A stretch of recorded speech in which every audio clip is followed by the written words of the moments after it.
Howdy and welcome on back to East Texas. Now I'm Hannah Johnson and thank you for joining me this afternoon. And I have some guests joining me. Let me introduce to you. And let me pull up their camera here. Let me pull up their microphone.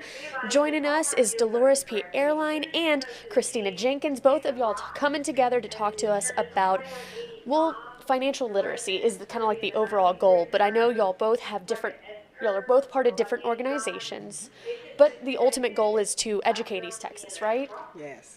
Our theme for the evening is Legacy Blueprint. So it's not just the financial literacy piece, it's all things. Because we want to do what we can to help families to maintain the legacy. Now, Dolores, I want to start with your organization first. You are the president of the East Texas Diverse Realtors. Yes, that's correct. We are a group of like-minded realtors that, we believe that because we're garnering our finances from this community, that we have an obligation to give back.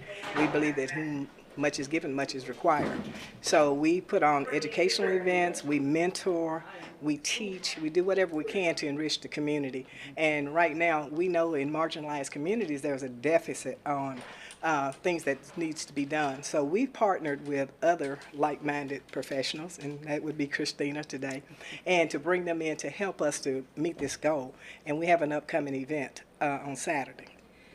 Now, just another question about the organization itself. What inspired you to come together? I know you wanted to create those bonds, create that information, but what was the overall, like, okay, we need to have something like this in East Texas? Well, I've been doing real estate for 45 years. I've been an appraiser for 35, and I just know some of my colleagues have the same mindset that I do, that we see every day the deficit in the community. So we thought we'd come together and address it. So this is one of the ways we do it, by educating and helping people.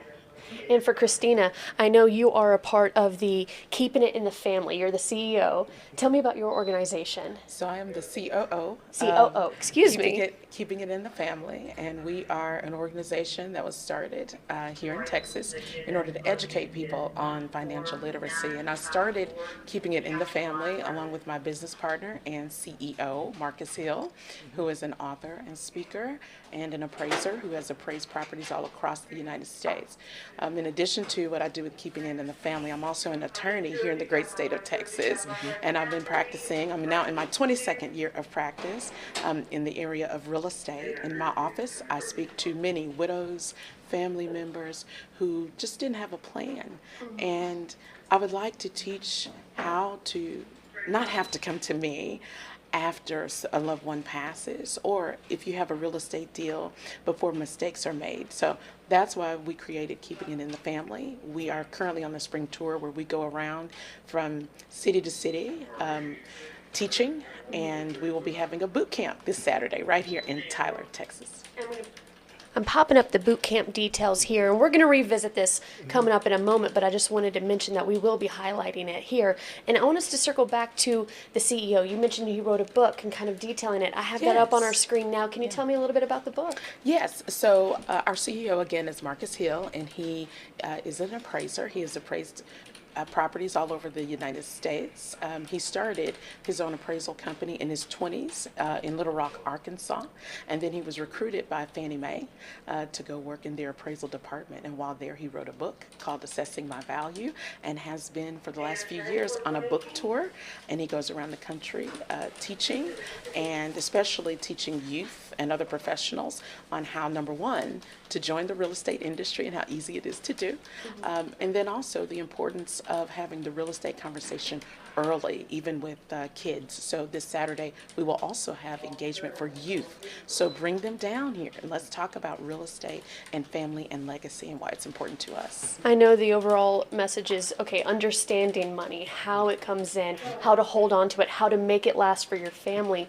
Do you think it's important, like you mentioned, having the kids there and teaching it to them early so that it's not a hurdle of information they have to like try to climb over, but it's really already in them? Well, one of the things that we're having this weekend, from middle school through college age, we have financial planners, we have bankers, and other attorneys that will be in attendance, and they will be conducting the sessions with the youth for the financial literacy. We also have another attorney, Mrs. Mary Lou Teveba of Longview, Texas, and her specialty is Social Security and disability benefits. So we know we try to address the whole person. So we're bringing in information that you may not think affects airships or may not affect property, but it does. And so she's going to be there to do a presentation. We also have Mr. Adrian Howard. He's out of Dallas, Texas. He's a successful financial planner. He will be presenting. We have title companies that will be there, bankers. We'll be talking about the Community Reinvestment Act with some of our local bankers as well. And our event, I failed to tell you, was this Saturday from 10 to 2 at the TISD Technology Center on Earl Campbell Parkway. And it's a free event. All you have to do is register. Just show up and we'll register you at the door.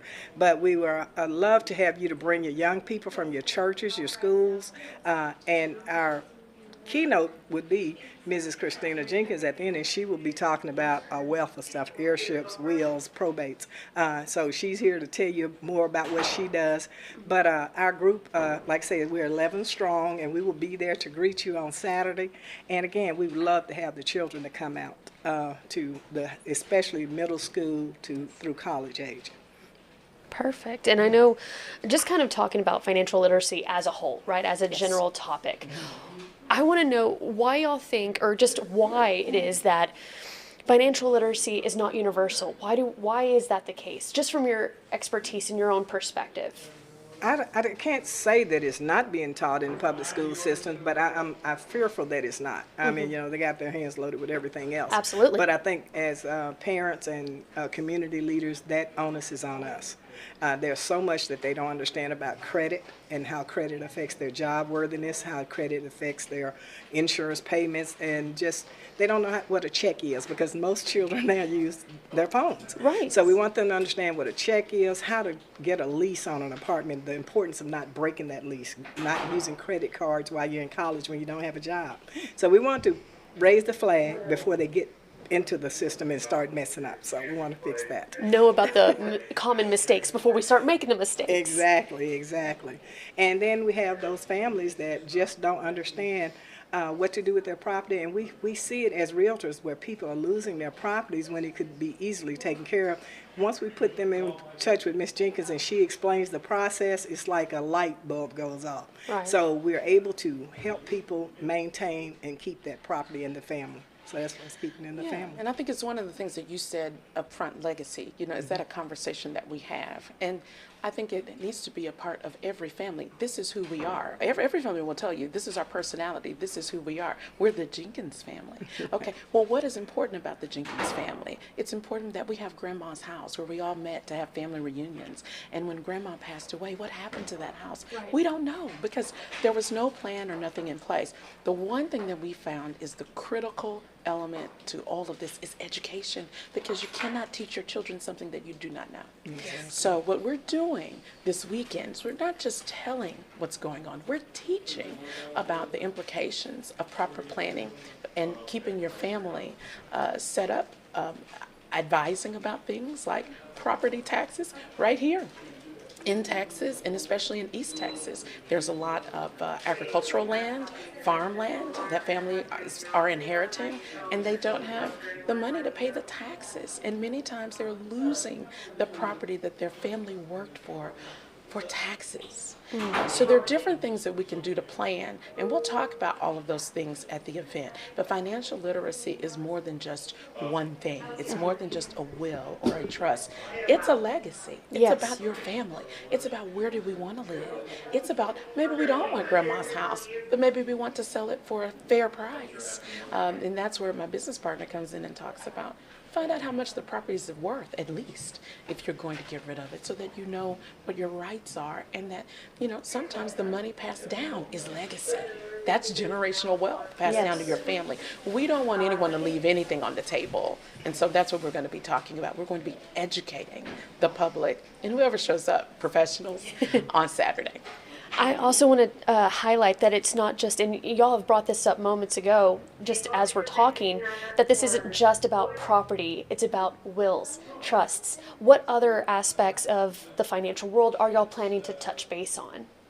Yeah, so we're going to touch base on a couple of things, wills, trusts, and other documents that you can use. One in Texas is transfer on death deed, for Oh. example. And you can execute a transfer on death deed and file it in public records before you die, and it can pass your property on without having to go through probate. That's a couple of $100 as opposed to coming to an attorney after the fact, and all you have is the real estate and paying a couple of $1,000 in order to go down to the courthouse and probate. So there are a few different tools and nuggets that we're going to be dropping on Saturday to talk about. An ounce of prevention is worth a pound of cure. But we're also talking to people that find themselves in a difficult situation or in triage already. I'm Right. already in this situation. What are some of the things that we can do? We're going to talk about that as well. Now you can see why we brought her on. Absolutely. Yes. One of the other things we do as the realtor component, we try to take a back seat during this because we realize that the information they have, and they're coming in from out of town to do it. So we make ourselves available for churches, any type of organization, and we'll come out and do seminars and sessions and workshops with any organization that requests us. So we'll face it on the real estate sales and the real estate need to go to an attorney like Christina. Okay. So, what do you think, or who do you think is going to be the perfect person to come to this event to take the most information away? Everybody. Everybody. That's great to know. Yeah, we have something for everybody. There's no age limit on knowing and maintaining wealth in the family. Absolutely. So we'll have the young people will be in separate sessions. We'll have 3 different sessions. The middle school through 8th grade will be in one session, 9th through 11th, and 12th and college age will be in a session. So we have, again, bankers and financial planners that will be there. We got some really good stuff coming for them this year. All the adults, we're going to make sure they stay in here about the Social Security and disability benefits.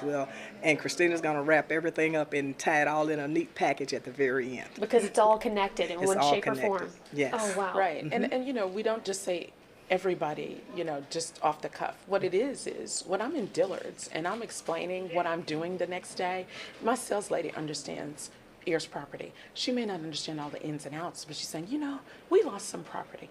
Everywhere we go, the news station, the radio station, whoever we're talking to about it, they have an experience with this. So that's why we say everybody. And for everyone listening to this message, if any of this does not make sense to you, that is okay. Come on down on Saturday, and we'll make sure that you understand by the time you leave. I love it. I think this is outside of the event that's going on this weekend, have y'all done similar events like this in the past? Yes, the last 2 years we've had the same type session but different topics at Okay. the Career Center. So this is our 3rd year, and hopefully we'll continue to educate and keep. It was such a success, we thought we had to do it again. So, and also, if anybody needs information after this, my number is 903-738-6017, and we can give you this information again. Perfect. And Keeping It in the Family also does events. We will hop on to an event like this. We're currently on a spring tour. We are just over a year old, and our first conference was in Fort Worth, Texas in September, and it was a great conference, and we've had about 10 to 12 appearances since then, so we're literally on the road. In 2 weeks, we will be on the south side of Chicago in Illinois. And so wow. everywhere we're going, I'm connecting with lawyers locally in that town that can help keep the town engaged and to give them numbers of people like Dolores that they can call so that when they have an issue, they can reach out. So we're here to support the community. And you also, we brought this up earlier, let's circle back to it, the Ayers Property Boot Camp. Tell me about that event. Yes, so that is actually going to be our presentation at the event on Saturday, and we will be walking through all of the things that we've spoken on earlier. So, Okay, so yes. this is the big topic. This is the topic. Okay, perfect. I'm glad we can add that all in. Before we wrap things up, is there anything that we didn't touch base on that y'all would like for us to really hit home for people who are listening or considering coming to the event? Nothing other than just make sure you let us know you're coming, and if you Yes. don't, we'll register you at the door. Perfect. And I am pulling up the details again for the Legacy Blueprint event. If you want to screenshot this while you're watching on your phone, send it to say, hey, X, Y, and Z, so-and-so, I know you've been thinking about wills. I know you've been thinking about this, that, and the other. this is going to be the perfect event for us to get all the information we need. Because I can even say for my family, I know we're thinking about wills for my grandmother. We're thinking about, different things that we're trying to get ahead on, which is exactly what y'all are trying to teach for everybody. So again, screenshot this, send this to the folks you love that you know could really benefit from this. All right, ladies, is there anything else? Nothing other. As a realtor, we want you to gain property. We love selling and you buying property, but we want you to retain it as well. Yes. So that's one of the big things for us, especially with the elderly. We find that many of them don't discuss what's going on in the family. They don't let anybody know what they own and what they have, and that is a big problem. So that's why we get into the back taxes not being paid or liens against the property. So we're wanting the families to learn to communicate about what they have. And the last thing that I would say is, don't let anyone else decide what happens with your family's property. You work too hard, and you've worked too hard for too long to let someone else decide how your family lives in the future. So let's become educated now and get ahead of it now. All right. Christina, Dolores, thank y'all both for coming in. I'm excited to hear how everything goes this weekend. And of course, we're going to post everything over on our social medias in case you didn't get a chance to screenshot these little moments. We'll have that up for you in a moment. All right, we're going to take a quick break and we'll be back here in just a few. Stick around.